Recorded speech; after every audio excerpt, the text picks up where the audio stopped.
I'm your host, Montoya Smith, a.k.a. Black Socrates, along with special guest, relationship coach, Sincere, as well as actor in the Why Should I Get Married play, Arvell Draper.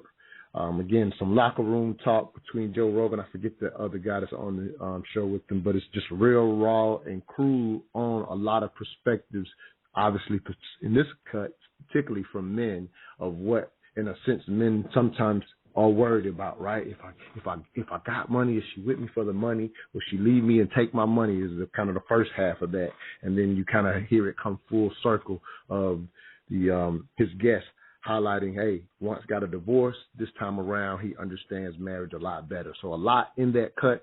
Sincere, I'm gonna let you kind of just jump in where you fit in reaction to what you just heard on the Joe Rogan podcast. So, oh man, they took some stuff right out of my mind, bro. so that's how I saw marriage in my first one.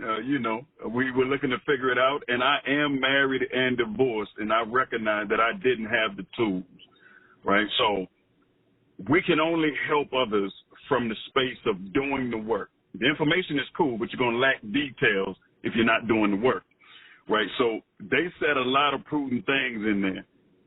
And there were some things that were missing as well, right?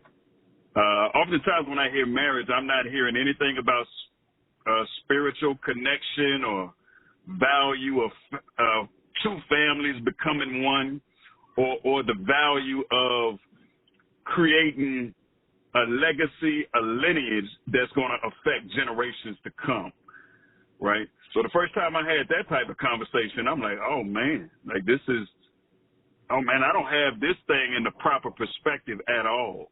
My concepts are off, so I need to do something better and different. But that's a real conversation, because that's how most cats that I talk to out here in Atlanta and around the country, that's how we see it until we grow up our perspective. No, that's real. I'll even admit this, and I'll get your thoughts as well. But the initial part of Joe Rogan and the guest pointing out that it's a real thing that, in a sense, that some, quote unquote, again, coming from the men's perspective, that some women are, in a sense, out to get your money, right? Like, that's something that is kind of put in your head even as a young man. And I recall when in my 20s, being in the military, I would date, like you said, having the wrong context, misunderstanding things, like to your point, Sincere.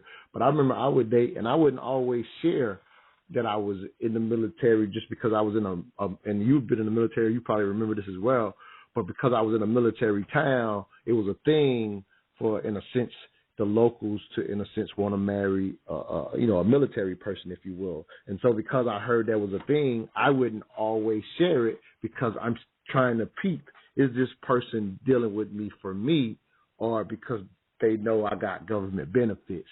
And I'm highlighting it because it was a real thought. Now, older, silly of me to, in a sense, be worried about it. I will highlight the Joe Rogan example. He's clearly talking about people that are extremely wealthy.